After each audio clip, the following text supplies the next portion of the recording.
Hello, people. Thanks so much once again for watching. Today is the last race of the series that has the Dixie course involved in it. This race was pretty well occupied. We had a good amount of people join this race. I think about 30 registrants, which is great. So we have myself, my teammate. So there's only two of us today, and we've got 5 people on the Trek team and about 4 people, I think, on Cycles Dioro, which is in the red kit. And then, of course, our normal smattering of independent riders. Turns out that this race was quite frustrating, and I will talk more about that as we get into this race. Now, since we are down one teammate, boy, does it really make a difference. And we have to be a little bit more careful about how we attack and what's going on.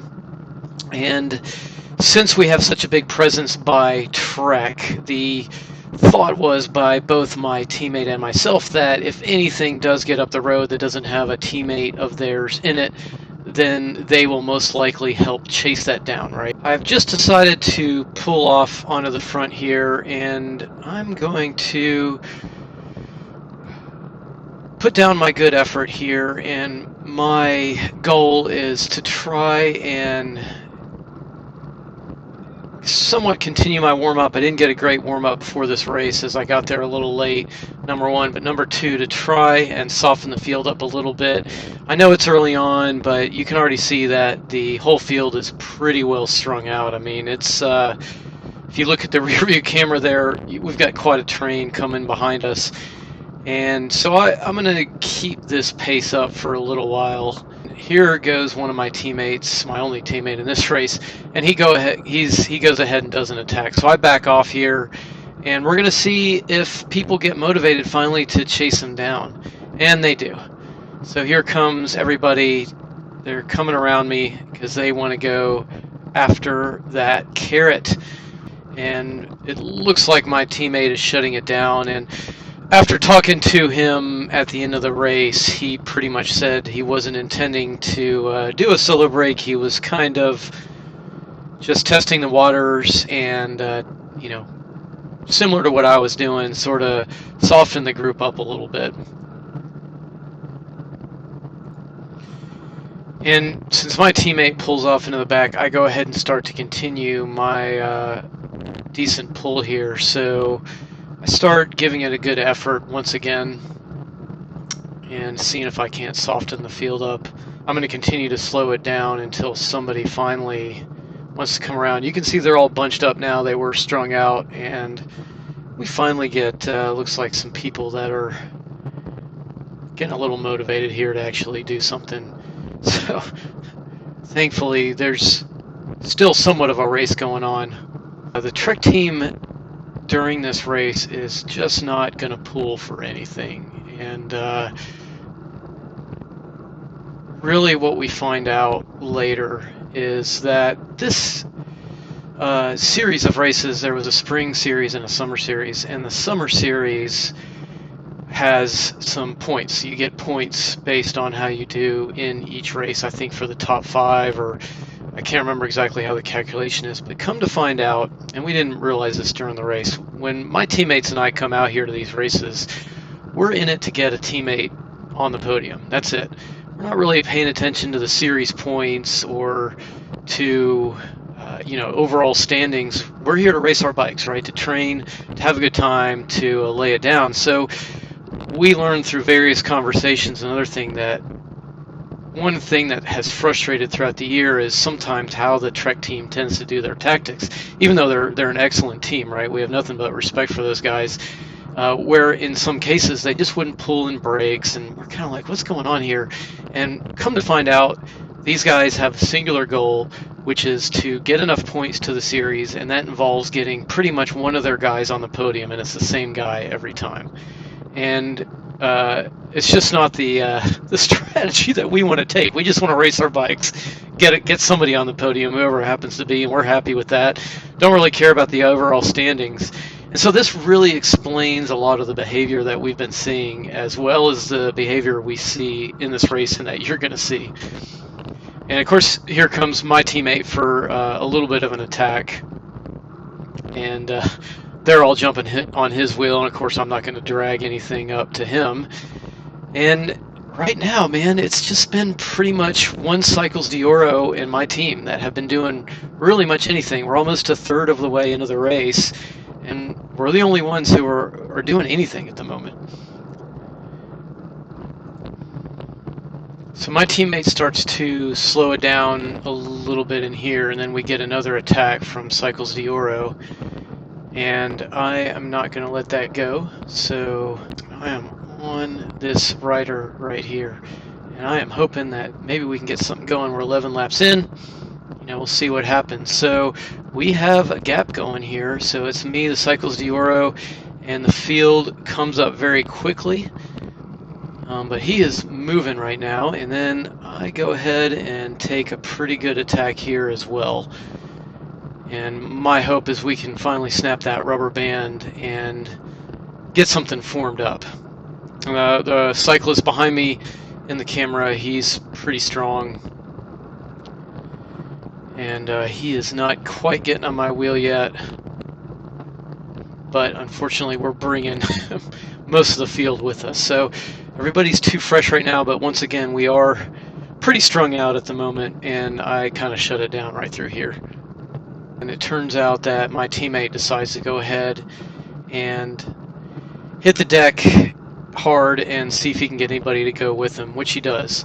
So there goes my teammate, and here goes a couple riders to go latch on with him, and this is good news. This is looking good to me. So I'm going to stay back here and see if we can't get something to form. And they all come around me, and so you know, the Trek team chases him down pretty good here.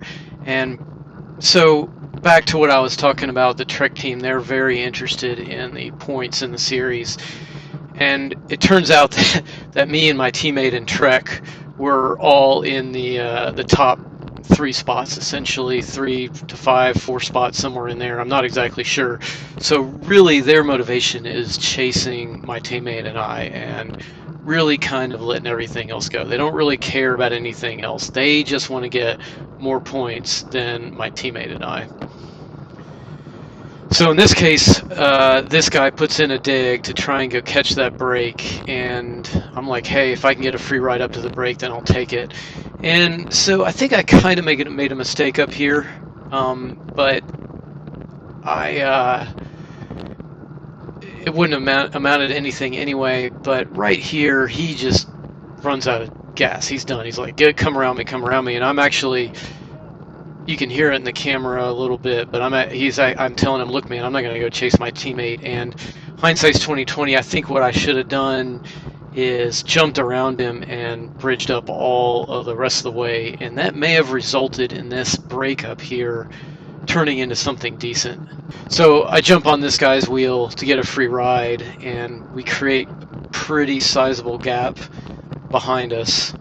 And we do catch up to this break, but the rest of the field's really motivated, especially the Trek guys, because they see 2 of us, you know, the 2 of the top points leaders for this series up in the front, and they are not having that. Because their strategy, like I said, they don't necessarily care about winning races, they just care about getting more points than us. So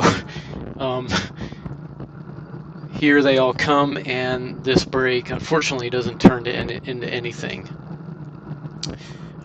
So here's where the race eventually, this next move coming up here in a few minutes is where a lot of frustration comes up, because at the time, you know, I think everybody thinks like me. They're just out here to race their bikes. They're just out here to get their teammates or get somebody from their team on the podium. So here's kind of my mistake, is we have a guy up the road, and the Cycles d'Oro guys are strong, right? They're good. And I am thinking about chasing this down in here, and then I see this other guy go, and I'm like, man, you know what? I'm going to go after this. So you can't hear it, but the guy directly behind me is a Trek guy, and he's yelling at me. He's like, hey, man, just let this stuff go. Just let it go. And kind of like, all right, fine. I'm going to let this go, because in my mind I'm thinking, okay, Trek will help us catch these guys. They don't have a teammate up there. They've got 5 people in their team.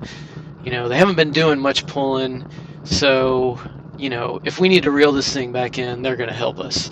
So they absolutely do not. And these 3 guys that go up the road, the 2 Cycles Dioro and the other guy who's in a red kit, but he's just an independent rider, they end up getting 1st, 2nd, and 3rd place right then and there. So that, what you just saw, was the winning break.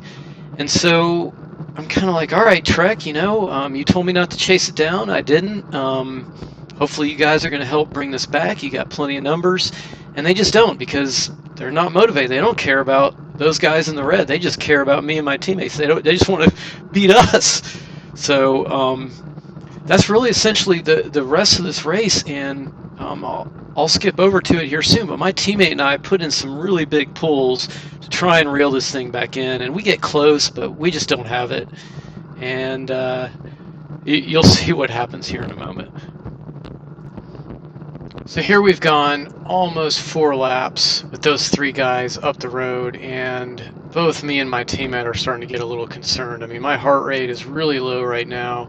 We've been barely rolling, and here goes my teammate. I wouldn't say it was a super crazy attack, but he is like, man, we better go catch these guys. Now, another dynamic of this race is normally these races are 45 minutes, and this race was cut short by 5 minutes. And not sure why the reason is. I think maybe because it's getting dark, and they're shortening the races. We only have 2 races left after this, both at the Herbalife location. So that was another thing that contributed to the success of this break, because I think if we had a little bit more time, we may have gotten the motivation to catch those guys up there. So you can see my teammate, he does a pull, he's trying to get the field motivated to get, you know, the speeds up, and he's looking behind him at the Trek team like, come on guys, let's pull, let's go. And they are not doing much of anything. I mean, they're just looking at him like, nope. And once again, the Trek team strategy is different than ours. Like, you know, we want to get a guy on the podium. We're not really so concerned about the series points, whereas that's what Trek is really concerned about. So we get a dig here, which is great, and we're on it. And you know, the hope is maybe we will catch this break, right? All right, so here we are. We're at the final lap. We never were able to rein that break in, and it's going to come down to the field sprint. So Trek does their thing, man. They just, oh man, they execute so beautifully. So they're doing their lineup. My teammate is actually in a great position. I'm right behind him, and I make a mistake here. I come out wide because my momentum was a little higher than my teammates, and that allows a couple other guys to get on the inside of me.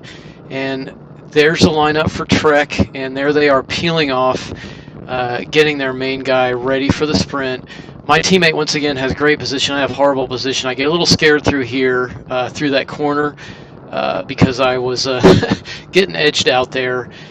And I am just not in a great place. I'm not a great sprinter anyway, but here we go, lining up for the sprint, and my teammate does a phenomenal job. He's got a great kick, and he out sprints really everybody here for the 3rd place. So here we go. He gets a little bit blocked out on the inside, but he beats them right to the line. All right, so this race, I think for us, when we do these little training races, for my team and I anyway, we just have to keep in mind the different strategies of the teams. And now that we really kind of understand how Trek is racing, I don't think we're going to let this happen again. So that'll change our tactics a little bit. I still think that our attitude about the series and the series points is really, we don't really necessarily care. It's just, hey, let's get somebody on the podium. Let's have fun. Let's hit it hard. We're not coming out here to just ride in circles. And that is going to be our strategy, I think, for the next 2 races. And just understand that all Trek is interested in is in the points, which is great. That's perfectly fine. That's a valid way to go. And if they want to win the series, if that's their goal, that's their goal. And they're executing very well on that. Once again, just a great learning experience. And we were really frustrated at the end of this race. I I got to admit. However, now that we understand the team strategies, then I think we can go with it from there. So thanks so much for watching. Thanks for watching all these videos. Please tell your friends about it. Get your friends to come out to these races. I know it's the end of the year, but come out next year if you're not going to race this year and race with us and learn and have a great time. You know, we're all friends at the end of the race. The race itself is you put that aside and you lay it down and have fun. So thanks again for watching. Really appreciate it.